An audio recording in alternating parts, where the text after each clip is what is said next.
Bienvenidos. Hoy hablaremos sobre la terminología bíblica para describir las dos edades o los dos siglos y las enseñanzas de Cristo acerca del siglo presente y el siglo venidero. Hablemos sobre el siglo presente y qué enseñaba Jesús acerca del siglo que viene. Corresponde a tres fórmulas equivalentes: o aion utus, el siglo que viene. Romanos capítulo 2, versículo 12, capítulo 12, versículo 2, 1 Corintios 2, 6, 2 Corintios 4, 4, Efesios 1, 21. O neo aion, que es otra expresión hablada de este siglo, 1 Timoteo 6, 17 y 2 Timoteo 4, 10. Y o enestos aion, ¿verdad?, que se encuentra en Gálatas capítulo 1, versículo 4. De manera similar, en cierto número de pasajes Jesús habla de este siglo, aion, cuyos cuidados, preocupaciones y engaño de las riquezas ahogan la palabra del evangelio y quedan sin fruto. Mateo 13, 22. ¿Qué sucede en esta parábola? Que Jesús habla de diferentes terrenos y uno de ellos en donde la palabra llega, la palabra es recibida, pero el enfoque de la persona en las cosas de este mundo, las cosas pasajeras, y el poco enfoque en lo futuro, en lo espiritual, hace que esa palabra que fue puesta en ellos, que recibieron, no tengan fruto, mas sean ahogadas por las preocupaciones de este mundo. Permítame decirle a aquellos que tienen negocios, que atienden sus negocios más que a Dios, tienden a caer dentro de estas categorías. Aquellos que ponen sus trabajos antes que a Dios tienden a caer dentro de esta categoría. Las cosas de este mundo han ahogado la palabra del Señor y no tienen fruto para Dios. Es un tiempo caracterizado por el casamiento y la procreación, distinto a aquel mundo, aion, venidero, donde nadie se casará ni se dará en casamiento. Lucas 20, versículo 34.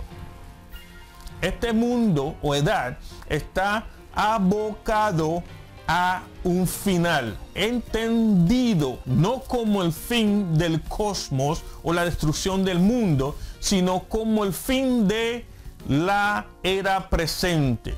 Cuando se dice el fin se acerca, no se habla del fin del mundo como el cosmos o la destrucción de las estrellas, del planeta, del sol. No se trata de eso, aún no. Eso sucederá. Pero cuando se habla del fin del mundo, se habla el fin de este mundo para dar a cabo o paso al principio del otro mundo o del otro siglo. Este mundo es caracterizado por el rechazo de Dios. Mateo 13, 39, 13, 40, 49, Mateo 24, 3, 28, 20.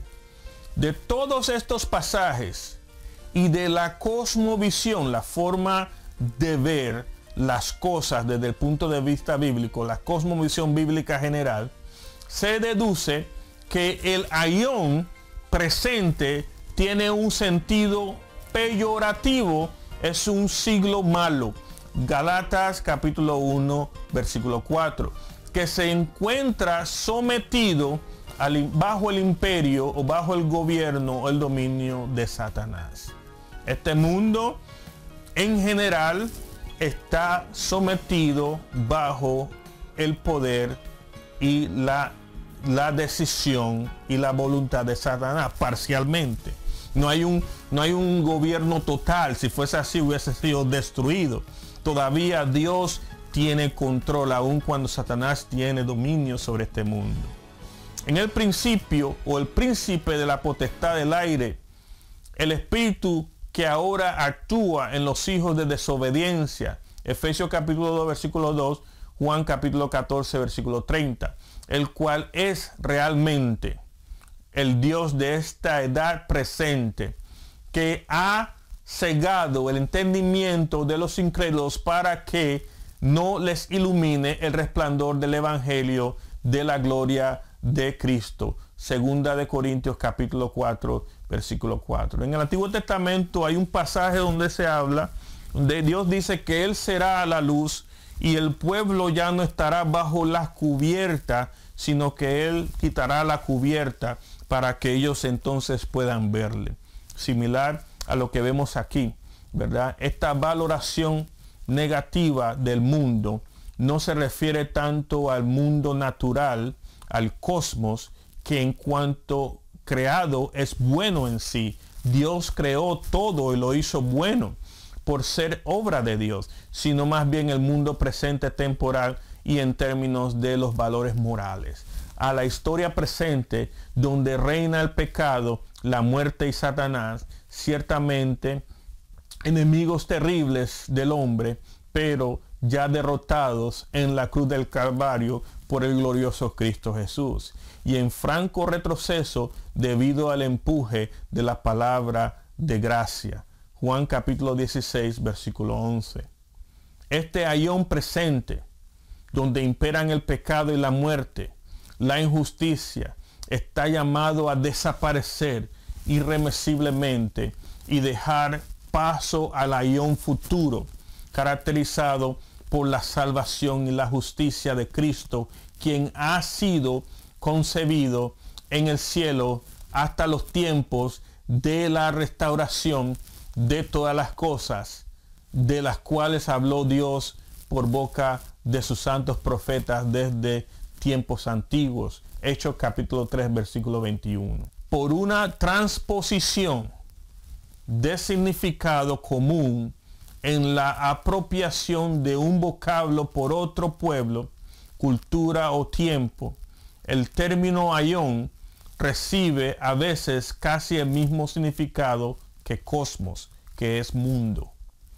Especialmente en los escritos del apóstol Juan y del apóstol Pablo. Así, por ejemplo, cuando Pablo llama a Satanás príncipe de este mundo, quiere decir el gobernador de este siglo. Se está refiriendo a unas categorías casi especiales o cósmicas en sentido derivado de las temporales como un modo de existencia. Hebreos 6, 4 al 6. Porque es imposible que los que una vez fueron iluminados y gustaron del don celestial fueron hechos partícipes del Espíritu Santo y asimismo gustaron de la buena palabra de Dios y los poderes del siglo venidero y recayeron, sean otra vez renovados para arrepentimiento, crucificados de nuevo para sí mismos al Hijo de Dios y exponiéndole a vituperio. El siglo presente y el derramamiento del Espíritu Santo sobre estos últimos días del siglo presente, y esto es lo que significa los últimos días del siglo presente ya están determinados, y el derramamiento del Espíritu Santo es una señal de que estamos en los últimos días del siglo presente. Este Espíritu Santo que se derrama sobre toda carne es un anticipo, es un aperitivo, es un abreboca del poder que Dios derramará sobre su pueblo en el tiempo venidero o el futuro de su pueblo o en el siglo que viene. Vamos a hablar sobre el siglo venidero o Aion Meion. Hebreos 6:5. En plural, edades venideras. Efesios 2:7. En el sentido del siglo venidero, con un rasgo estilístico, designa el tiempo futuro de la gloriosa manifestación del reino de Dios, cuando se mostrarán las superabundancias o superabundantes riquezas de su gracia por su bondad hecha hacia nosotros en Cristo Jesús. Efesios 2:7.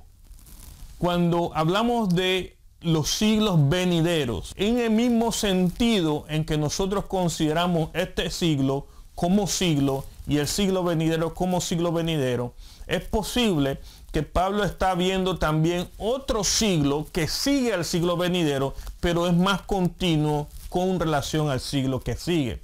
Por ejemplo, tenemos que las promesas del Señor en su venida serán el de tratar con el pueblo de Israel directamente desde Jerusalén. Él será el rey de los reyes y el pueblo de Dios y los santos de Dios tendrán la tierra, en esta tierra física donde estamos, será restaurada por supuestamente, pero tenemos esta tierra que será donde Jesús pondrá sus pies y gobernará con mano de hierro hasta que los hijos de Abraham se multipliquen. Cuando el número de los hijos de Abraham se completen, ¿verdad? Entonces vendrá el estado eterno, que es la Nueva Jerusalén. Y podemos llamarlo otro siglo, ya que no hay relación con la muerte en ese siglo. En el siglo que viene, todavía vemos que los hombres han de morir. Dice la palabra que el hombre que muera de 100 años, en aquel entonces, habrá muerto joven. Habrá una restauración, pero no será el final de la muerte. En el siglo que sigue, que es la Nueva Jerusalén, vemos entonces que habrá una total ausencia de muerte. Y aquí es posiblemente lo que se habla, como Pablo usa el plural de siglos venideros. Los discípulos de los tiempos apostólicos son descritos como aquellos que han alcanzado el fin de las edades, fines de los siglos. Primera de Corintios capítulo 10 versículo 11. Esta mentalidad presupone la concepción del tiempo histórico como una línea recta que se origina en el pasado y se encamina hacia un punto final y determinante que corresponde a la encarnación de Dios en la manifestación del Mesías y el Logos de la persona de Cristo Jesús. Lo importante es el número infinito de aiones transcurridos en un sentido u otro. El definitivo ya se ha dado en Cristo de una manera y para siempre, en consumación de los siglos, dice Hebreos capítulo 9 versículo 26, e inicia el comienzo del fin de la historia entendida como historia de la salvación, la gesta del esfuerzo divino por remontar el curso negativo de la historia de la humanidad y restaurarlo a una unidad primera. Los discípulos de Jesús son bienaventurados porque sus ojos han visto lo que ven en la persona y obra de Jesús. Porque os digo que muchos profetas y reyes desearon ver lo que vosotros veis y no lo vieron, y oír lo que oís y no lo oyeron. Lucas capítulo 10 versículos 23 al 24. El eón futuro ya está presente para los creyentes. El eón presente terminará en una gran conflagración cuando una gran voz procedente del trono de Dios dirá: hecho está. Apocalipsis capítulo 16 versículo 17. Entonces aparecerán los nuevos cielos y la nueva tierra, Apocalipsis 21 versículo 1, y la humanidad entrará en la eternidad o el estado permanente o el eterno estado de Dios. La terminología bíblica para las dos edades o los dos siglos es variada pero consistente. Hablamos de era de la oscuridad y lo contrastamos con la luz. Hablamos sobre este siglo de maldad y lo contrastamos con el siglo venidero, que es en abundancia y vida eterna. La edad o era presente es categorizada por la oscuridad. la maldad, la apatía hacia Dios, la enemistad contra Dios. Y la era del siglo o reino venidero es caracterizado por la luz. Toda la tierra se llenará del conocimiento de Dios. Es caracterizado por la prosperidad de Dios, por el bienestar, la bendición, la presencia inseparable de Dios de su pueblo. No habrá más oscuridad, sino que reinará la justicia desde Jerusalén y para siempre en el trono desde el trono del rey David, siendo Jesús su rey. Las enseñanzas de nuestro Señor Jesús son muy claras acerca de las diferencias entre estos dos siglos, y que parte del mensaje del evangelio que dice: el reino de los cielos ya está en medio de nosotros. A los santos de Dios se les ha dado el dominio sobre la nueva era. La predicación apostólica del siglo venidero era de aliento en medio del presente desierto que los creyentes pasamos. Hermano, nuestra redención está cerca. Shalom.